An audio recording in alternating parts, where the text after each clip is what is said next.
Hello there, beautiful people. Welcome to my YouTube channel. My name is Lara Akinola and I'm your hostess with the mostest. I trust you are doing well. On this channel, we are passionate about personal development and spiritual growth. And we talk about personal development from different perspectives as it relates to our health, our fitness, as it relates to our faith, beauty, fashion, lifestyle, just holistically. We love to develop ourselves and grow and evolve every day in everything that makes us who we are. So if this sounds like something that you would like to be a part of, make sure to subscribe to our channel and let's get on to today's video.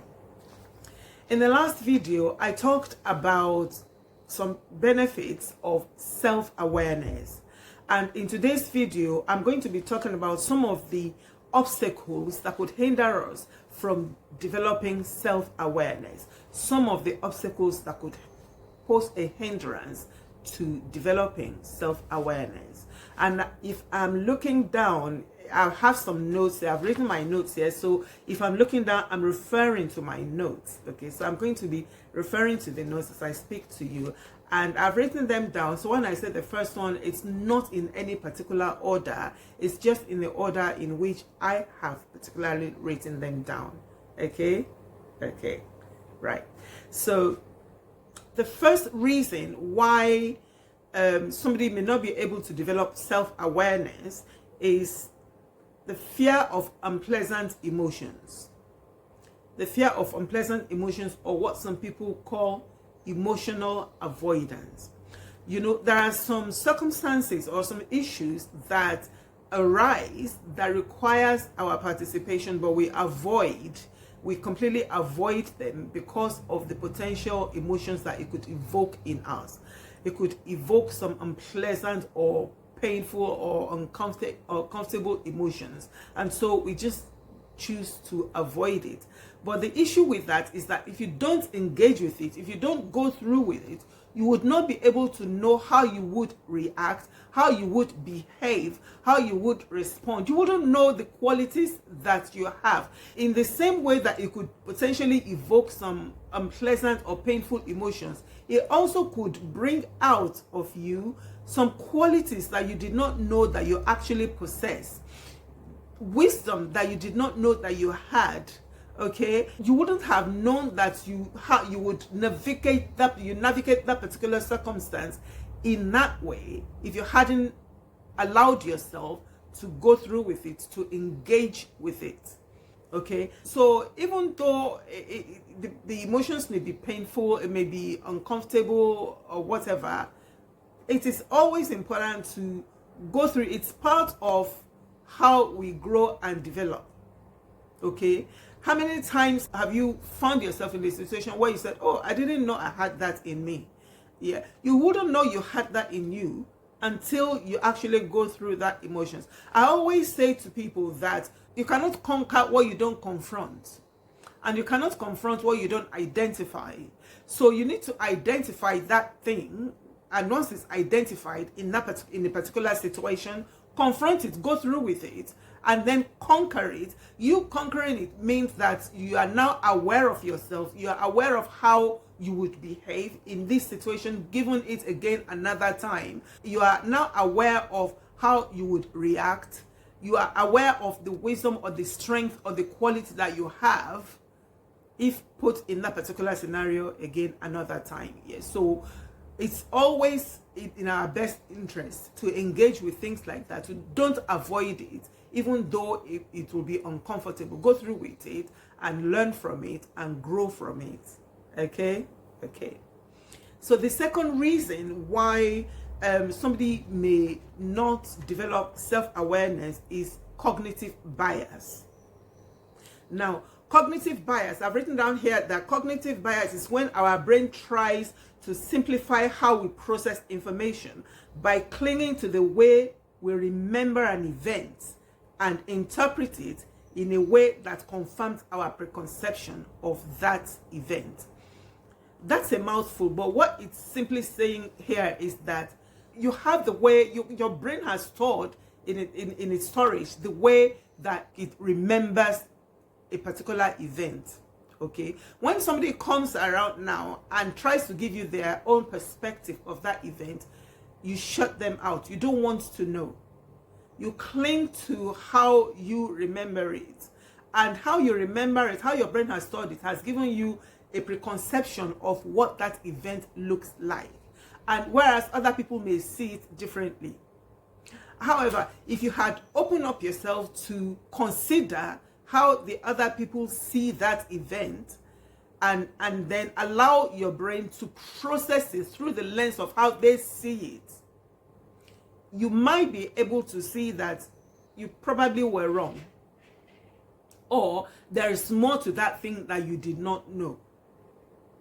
So cognitive bias prevents us from developing in that way, because we just hold on to what we know and we process it through the way that we've seen it, and it's just black and white. There are no gray areas. There couldn't potentially be another side to it. Okay, so cognitive bias or blind spots even will stop us from seeing the broader picture.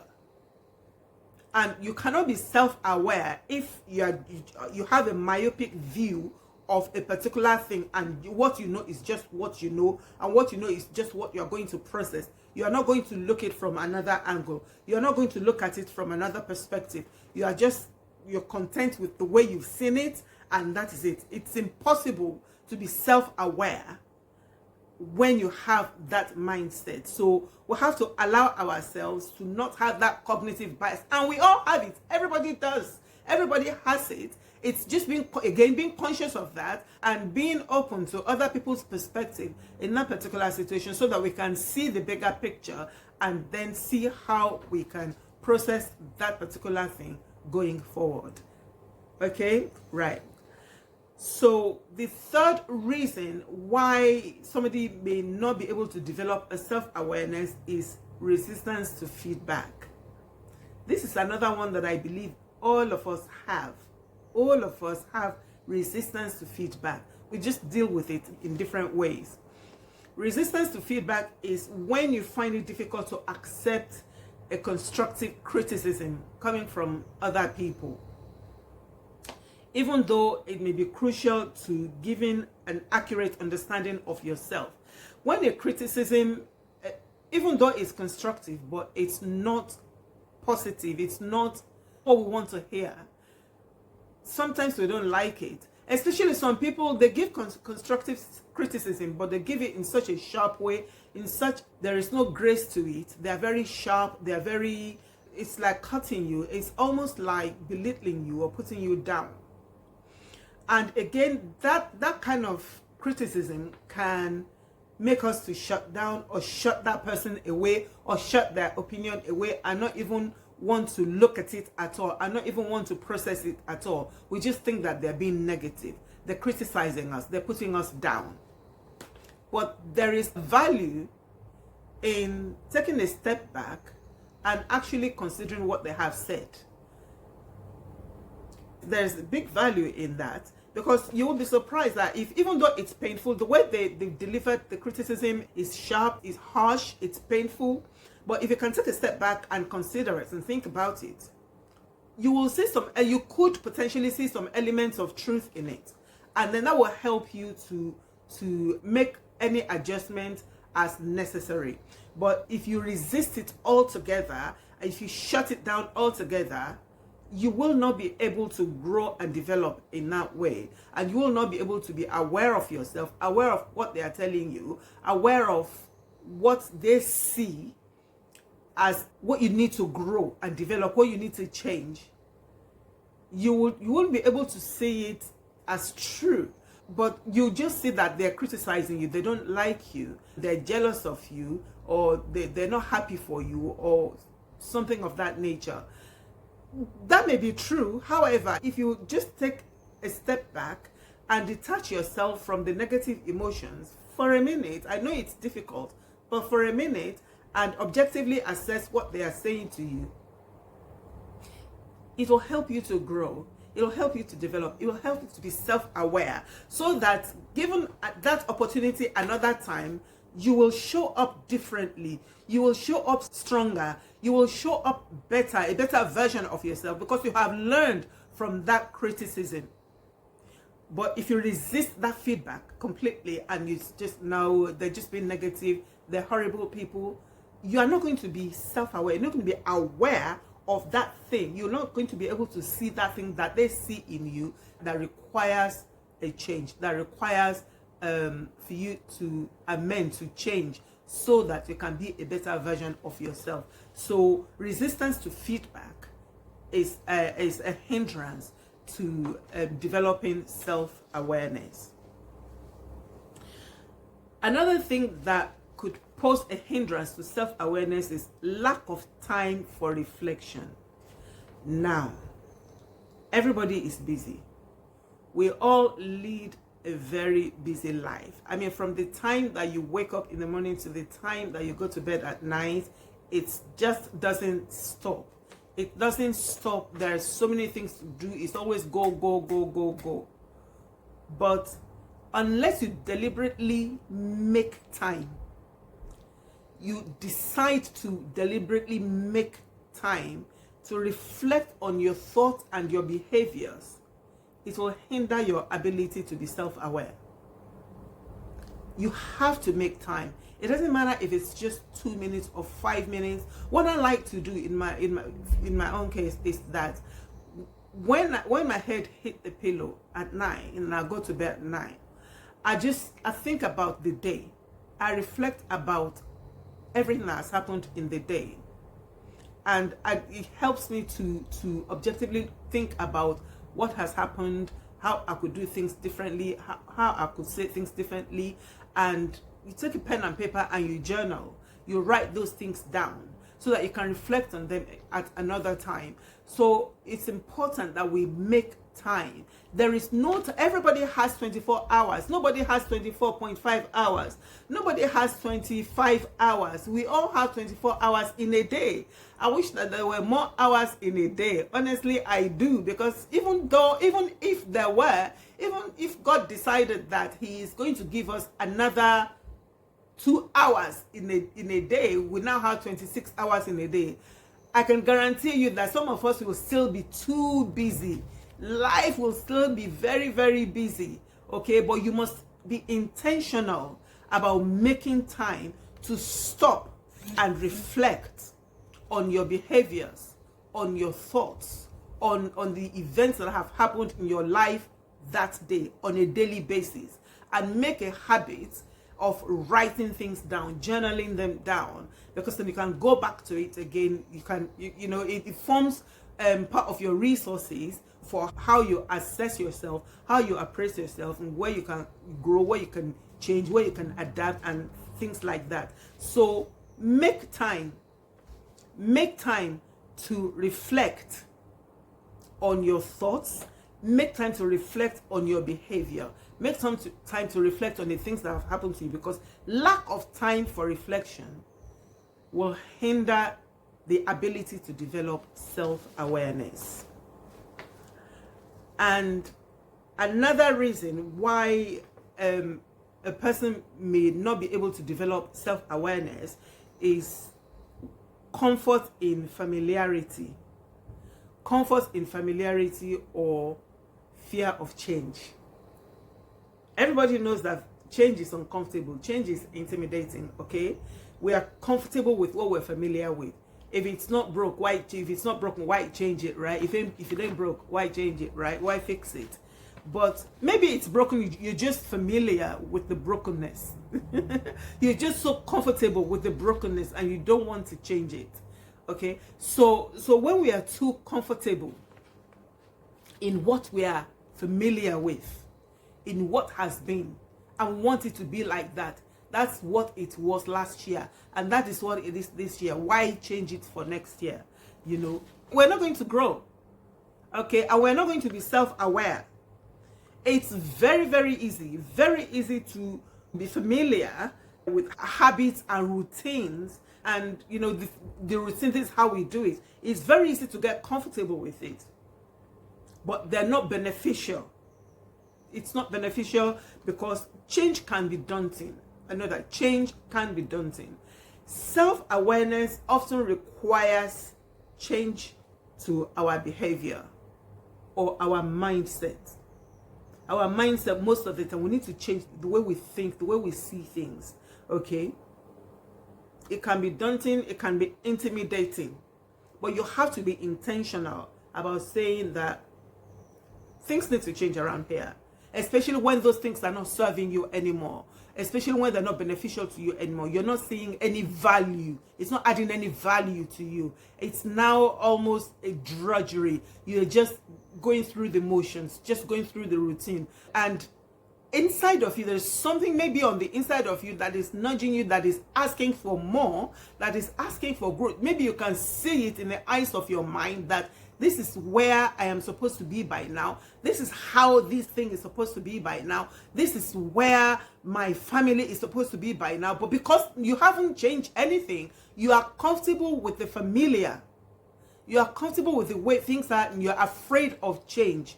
You are afraid that if I change the way I do this, maybe this will not happen again. Yes, it probably will not happen again. That is why it's called a change.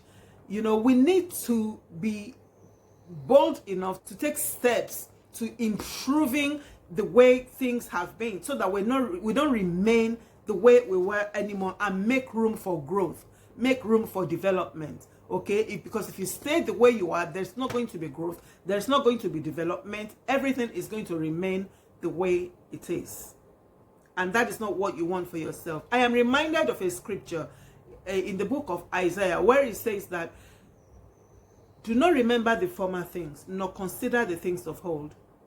Behold, I am doing a new thing, now it shall spring forth.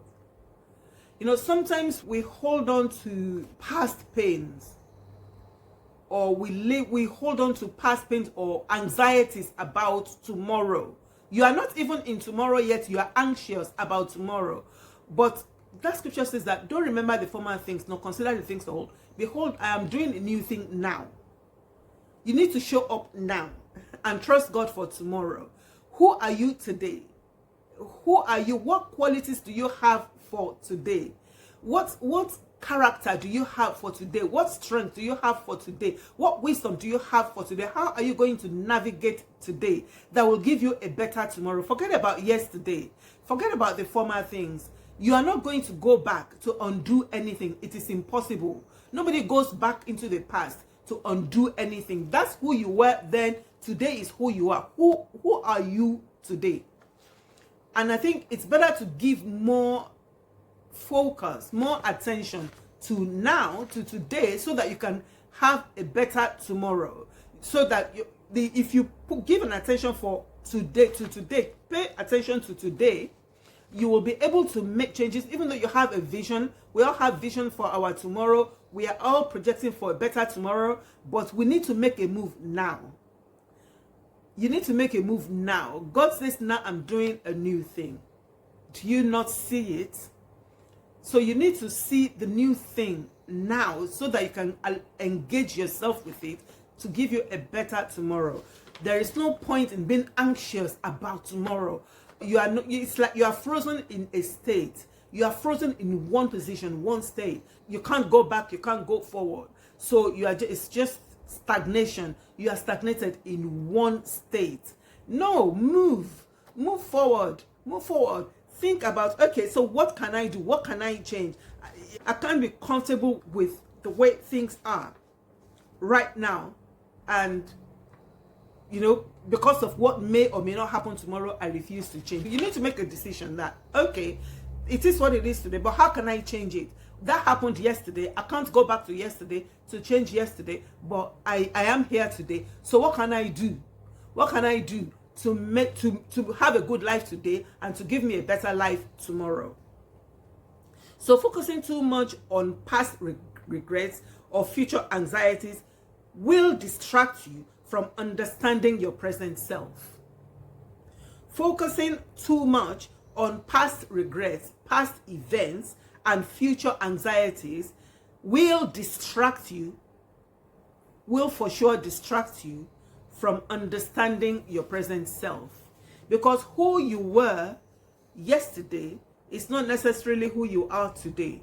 And don't be anxious about tomorrow, because tomorrow has enough, today has enough problem, Jesus says, of itself. But allow yourself to be present today, to develop today. Allow yourself to engage with the things that you're engaging with today that will give you a better tomorrow. And you need to know who you are. In order for you to be the best version of yourself, you need to be self-aware. You need to be aware of your strengths, of your weaknesses, or you need to engage with things that will stretch you, that will grow you and develop you. Because if you keep the same routine, if you keep doing the same thing and you refuse to move and you refuse to change, you will not discover the qualities, the power, the strength, the wisdom that is dormant on the inside of you, and it's time to arise and stir that thing up so that you can know that yes, you have all of these qualities and can be a better version of yourself.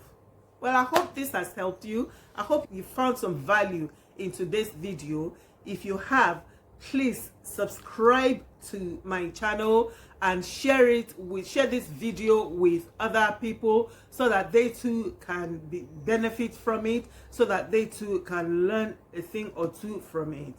I did say in my last video that if you want me to teach more in depth on the subject of self-awareness, that you should leave a comment in the comment section below that yes, please teach on this subject.